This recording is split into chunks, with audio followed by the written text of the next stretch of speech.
Now to our very first speaker of the day. This is Carmen Bailey, Consulting Director for recruitment and contracting agency Emergent. Carmen founded Emergent in 2002, and the business quickly acquired a reputation for quality client and candidate engagements in contracting and permanent roles for both corporates and professional organisations. Since then, Emergent has come a long way and grown significantly. A board and management team now oversee the company, but Carmen still loves being actively engaged with her clients' businesses and advising some of New Zealand's top talent.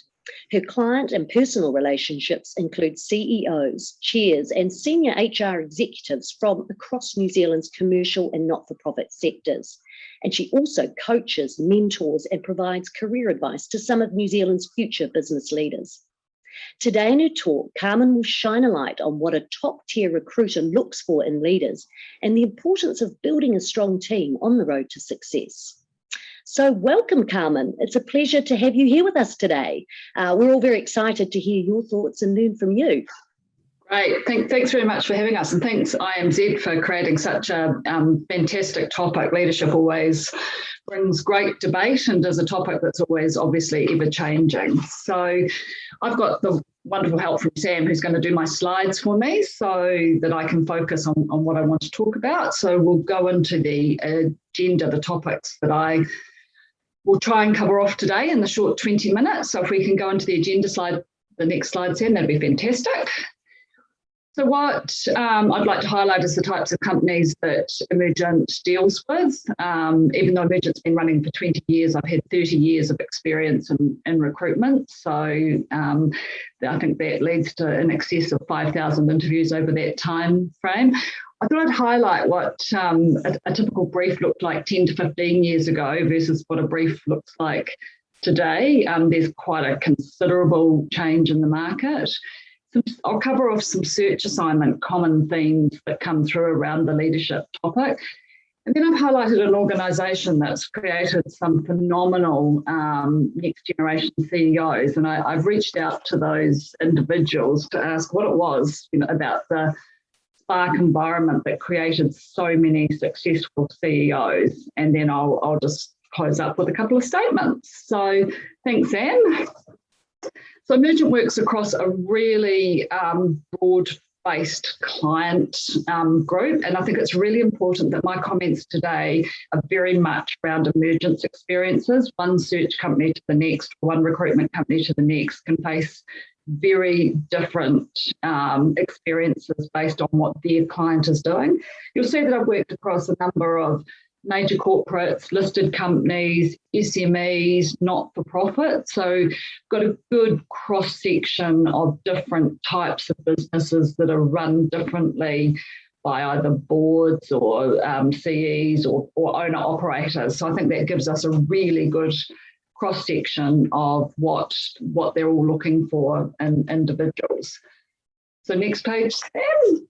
So 10 to 15 years ago, a brief was pretty simple. It would typically be, we want top-line sales growth, we want leadership experience, we preferably want someone out of the industry sector because they'll understand how we work. We want a growth in EBITDA, and then the diversity really was just based on gender and being a female. So and that's as simple as it was back then. So next slide. Thanks, Sam. A brief today has changed considerably. We talk a lot about strong leadership experience. Companies still really like to hire someone that understands their industry. And by that, I mean if it's FMCG or if it's commodities dealing or if it's retail based. So they like to know that people understand what they're delivering in the market. Diversity now means so much more than just gender and ethnicity. It is about acquiring people on leadership that have had diversity of experiences and backgrounds, and what companies believe is that this diversity brings a lot more creativity of thought to the table. And And depending what stage the business is at, the technical discipline, the market went through a very big phase of hiring sales and marketing individuals as CEs, and then it went on to strong financial, and that's still very evident in the market today when you look at NZME and Jolie at Spark, and I think NZ Post, their CE, they all came from a very, very strong finance background. So there are definitely trends in the market. The keywords that come through are passion, energy, drive, and compassion. And this word is featuring a lot more than it ever has. Authenticity and integrity, brave. They want people that aren't scared of failing, and also modelling. They want to model the behaviours that they're expecting to see from their teams. Post-COVID, the two keywords that have popped in a lot more have been agility, and I don't mean talking about working in an agile way. I'm talking about being able to pivot the business quickly according to what's happening. And then resilience. I think through COVID, it identified, you absolutely need to be resilient. So thanks, Sam. Next slide, Sam. Thank you. So when we're taking an assignment, we sit down with a client and ask what's important. And the first two keywords when you're hiring a leader are obviously leadership and then culture fit. We have seen many times in the market where a company has hired an outstanding intellectual leader with a pedigree that perhaps is fantastic, but the fit wasn't right, and that can be exceptionally destructive very quickly in a business. Then the second key thing is followed by diversity. The amount of businesses that are requesting the different types of people on their leadership teams would be probably 90% of the briefs that we take. Leaders are responsible for creating constructive and positive cultures through diverse teams.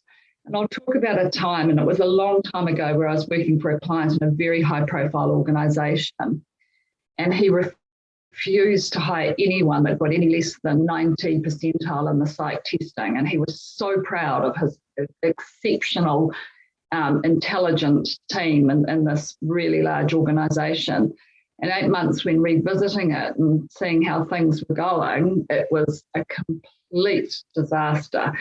Basically, he had the highest intellectual capacity within the business, but what was discovered, they couldn't talk internally to the other teams, and they couldn't talk externally or understand the customers. So that was a really classic example of just creating a group of people that aren't diverse, I guess, probably.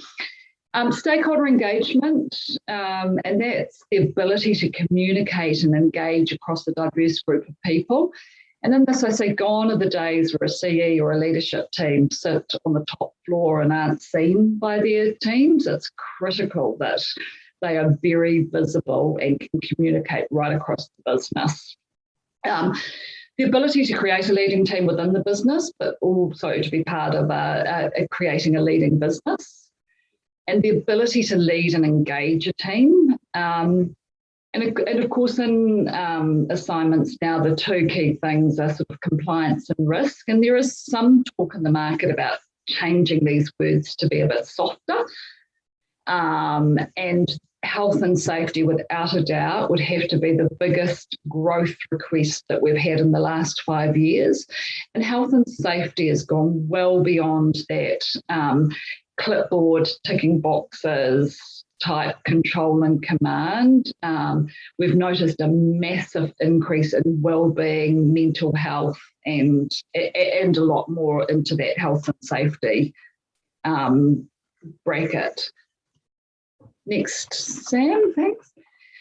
I've been watching a company for some time now, 5 or 6 years, and I'll talk about the company being Spark, but it was definitely under Simon Mutter's leadership. It was a company that had to transform dramatically. It was a declining market. It had a staff number that was far too high. The bottom line was plummeting.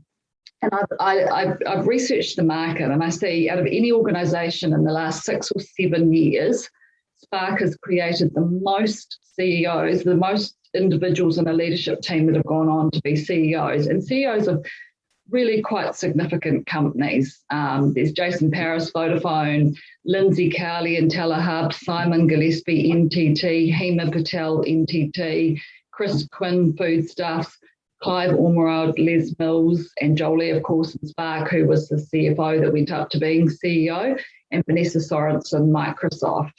I think anyone will agree that's a pretty outstanding amount of next generation CEs in a short time frame out of one organisation.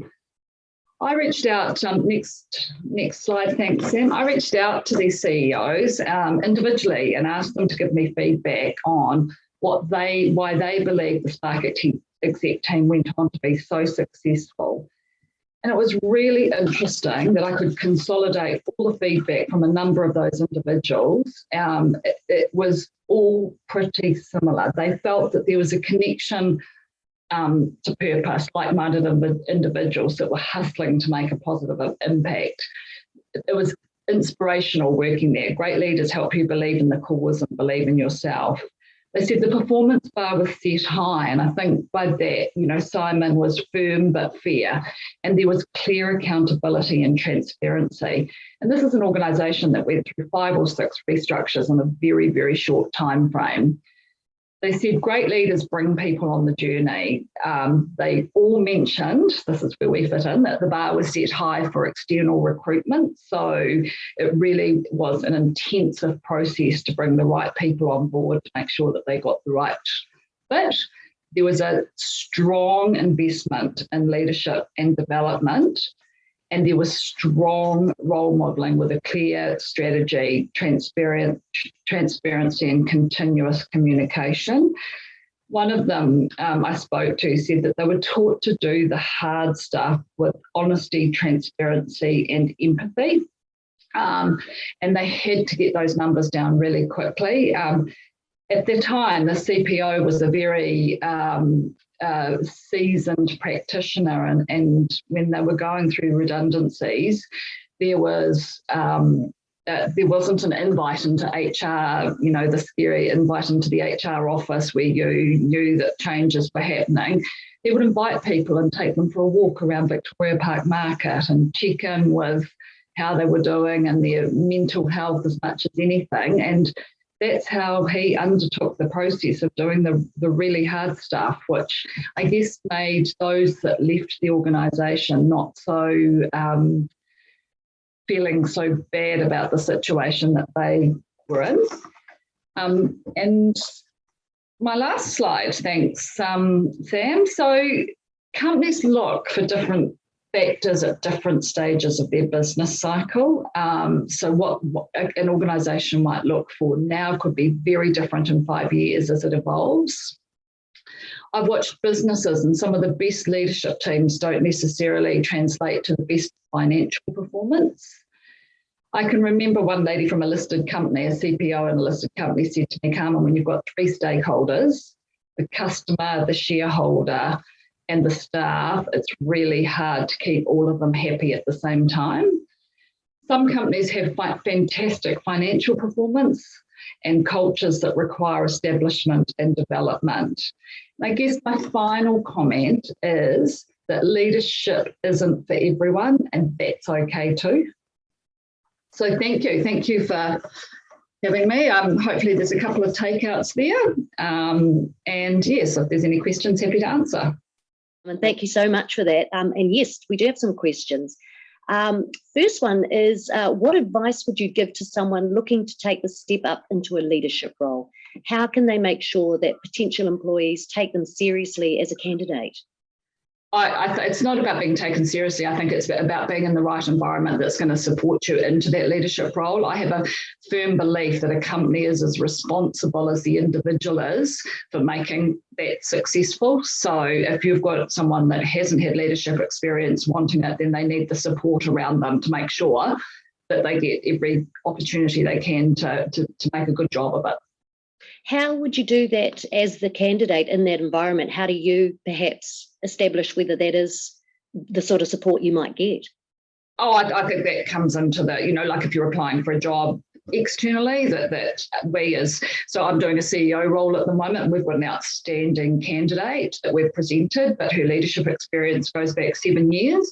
It's our role in our situation to say to the client, we think she's an outstanding candidate, but she will need support around her to make sure that she is successful in this role. And if it's an internal application, I think it needs, if you keep failing those promotional opportunities, I think you need to go to HR or to your line manager and go, I'm wanting to be ambitious, but I need your support in how to be ambitious.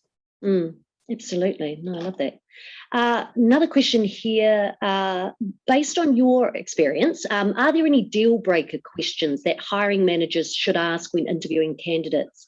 And they're asking what are the red flags or green flags in the candidates' answers that they should perhaps look out for? No, if that's someone that's in the interviewing process, I think it's more than one or two questions. I think you actually have to build the picture, to be honest. When I've done, as I said, over 5,000 interviews, and I can access very quickly what an individual's like, but I don't think it's any one question. I think it's a combination of things that help you create the picture around that person. So, and that is the interview, that is the reference checking, that is the psych testing. It's not any one thing that will red flag you. That's right, and it tends to be quite a long process these days too, doesn't it? The recruitment process is not. I think just on there, I think it's really important to understand that you can start to understand, if a person leaves every year and you're sitting and interviewing them and they blame the company all the time, you do start to create you start to see a pattern and create some question marks that maybe it's not always the company's fault. So there's little things that we are always looking for. Sure, absolutely. Now, you mentioned leadership isn't for everyone, is a question here. It wasn't for me. It wasn't for me, and I think no. And I think this is a really important thing to highlight, because I owned the business and we grew rapidly and became quite significant. Because I owned it, I was put in the leadership role. My absolute passion is recruiting, and it took a long time for me to understand that I wasn't geared up to be a leader. I'm respected in the sense of my technical skills, so I actually hired CEOs in. And I was the subject matter expert, but they were there to run the business. And I think that is absolutely, I was fighting something personally that wasn't me. It's really interesting. Well, that's self-awareness, obviously, isn't it? It's a while. Yeah. But obviously, got you into the right place. Now, another question, let me see. Going back to the top.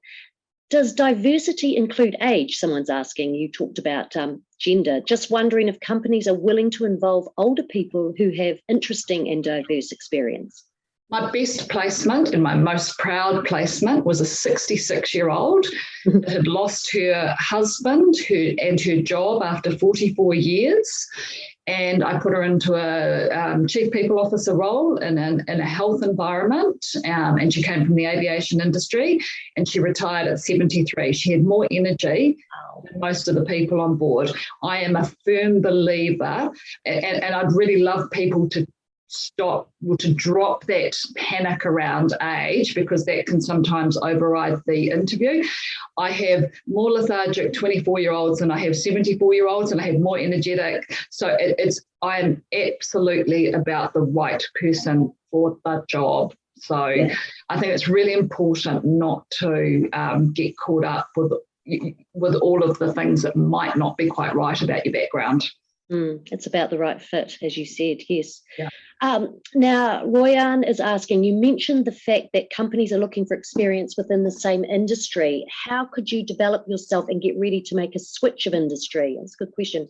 When you have no background experience and you need to convince your potential new employer, that's a really good question about your capabilities. Yeah, I think the companies that tend to do it are like FMCG, you won't understand us, or telco or whatever. I guess my suggestion around those sorts of situations is try and enter at a different level if you're really keen.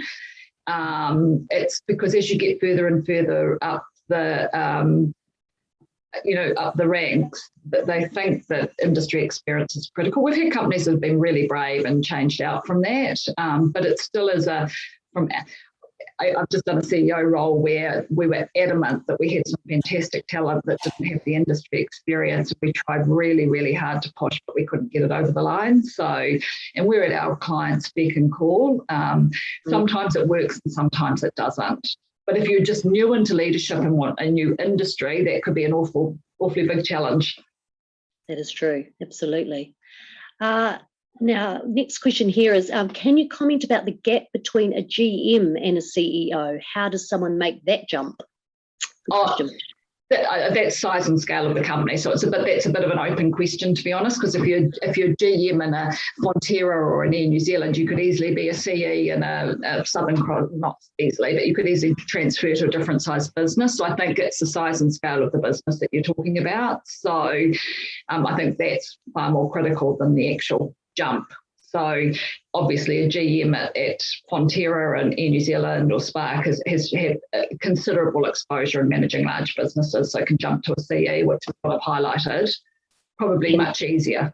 And just to sort of promote your area of business, obviously that's where a recruitment consultant can obviously help with that too, I'd imagine. We go to bat. If we really believe someone's got it, and I guess after X amount of time in the market, you are a trusted advisor. So if you're working with a trusted advisor rather than just applying for a job, the benefit of a recruiter is that they are the ones that will go to bat for you. And typically if they've been working for their client for a very long time, the client will trust that. That's true. Knowledge. Yeah. Absolutely. Now, do you have any advice here? This is a bit more practical, but here we go on how people can manage their nerves when going into an interview, particularly when they're expected to be sort of cool, calm and collected as a potential leader or manager. You should have seen how I felt this morning before coming on to this. I say to people, I love nerves because it means you care and it means that you're not arrogant. So those are the two key things I'd really like to say. From my perspective, the most important thing is to relax and to breathe. And I've got a question that I tell a lot of my candidates to say if they're not sure about how the interview is going to go. And it's, if the person that you hire into this role is really successful, what will the landscape look like in 12 months? Get them talking first so that you can relax and take their lead and pick up on what they're saying. But I don't think nerves are a bad thing because I think it means that you really care. So, and pretty universal in that environment, isn't it, or that situation, surely? Yeah. So it's a bit like going to the doctor, when people are nervous. So it's a bit. Now, another question here. What's the difference? Here's a question. What's the difference between a leader and a manager? So often leaders have been seen as those with direct reports, but what about other types of leaders? I consider a manager the more command and control, and they have their place. And it's probably less of an area where we work. It's people that need to work within, they need to be managed within boundaries and timelines, and that's how they work best, and there's nothing wrong with that. But a leader is very much about taking people on the journey. I did the Hillary leadership many years ago, and what I took out of that was you don't actually have to like your leader, but I think you need to respect them. That was my takeout, and very personal. So as I said, I wasn't a great leader in here, but people respected me for my technical capability. So they follow me from that perspective, and then they go to the leadership for the other thing. So I think there's a massive difference between leadership and management, and both have their place. Absolutely. As a recruiter not working in the business you're hiring for, how do you accurately represent the culture of the organisation when you've not experienced it for yourself? The hiring manager, especially if senior, may have a view on what the culture is, which is quite different to how it feels to those actually working in the business.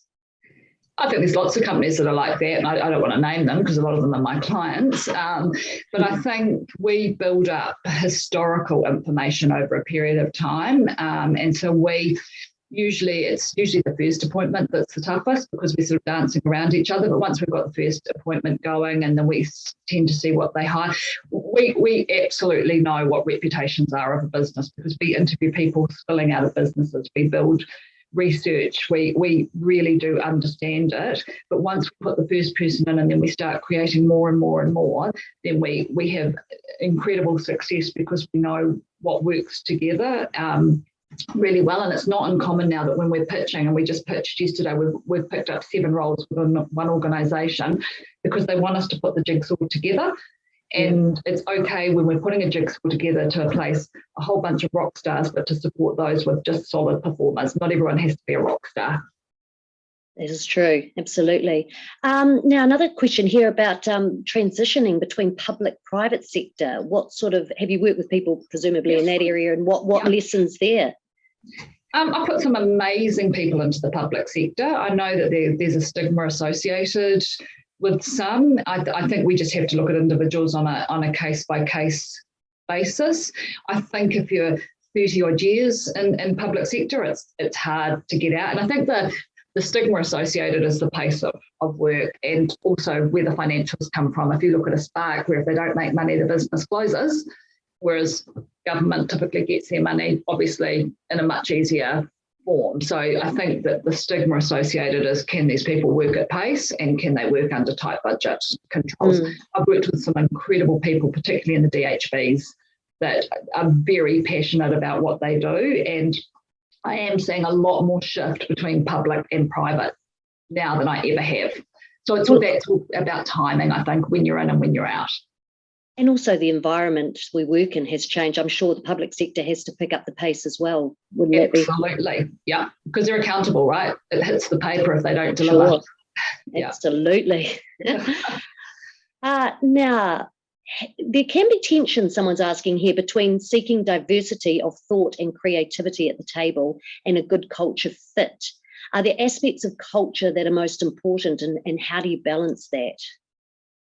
I think that's a case by case for a company, to be honest, and where the company's at in its stage. I think good. I mean, like anything, good tension is good in an organisation. And when they're talking about a leadership team, I'm trying to think of a good example. What they don't want 5 execs that have been to the same school and lived in the same area, and because they can't relate to a broad customer base. So the tension, they want a cross-section of individuals that have different views, which will more than likely create tension, but that's maturity, right, in leadership. So that, and I don't know, culture is about the style, I think, more than anything.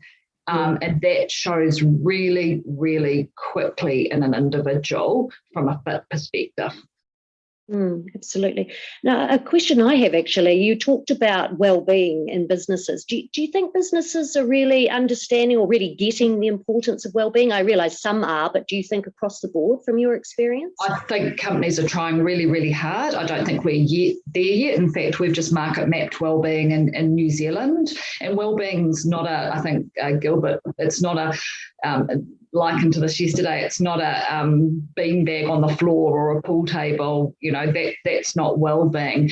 It's so much more than that. There is, I don't think we've nailed it yet in New Zealand, but there is absolute emphasis on it, and there is absolute, companies are desperately trying to seek what's required within organisation, and there is a lot of work being done on it. In our market map, we found there was one organisation that had a consultant that was probably more advanced than anyone else, and she was consulting to companies. So I think this is still very new for us. And I know with Gilbert yesterday, someone asked the question about work-lifestyle balance. I think it's really critical to understand it means different things to different people. So you can't have one rule.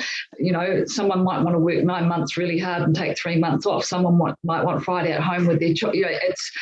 And trying to cater to 5,000 individual needs is quite difficult, which is why wellbeing is becoming so critical, and frameworks around that. Yes, absolutely. Probably time for just one more question. And we've got one here about what advice you'd give people looking to get back into the job market after taking time off the maternity leave, especially if they've had extended time off or been made redundant from a previous role.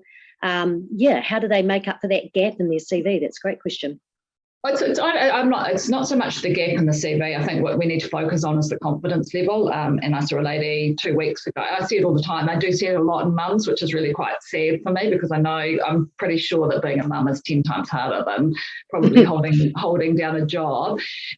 My advice to someone coming back is to try temping or contracting or start in something slightly lesser to build your confidence up again and then get going.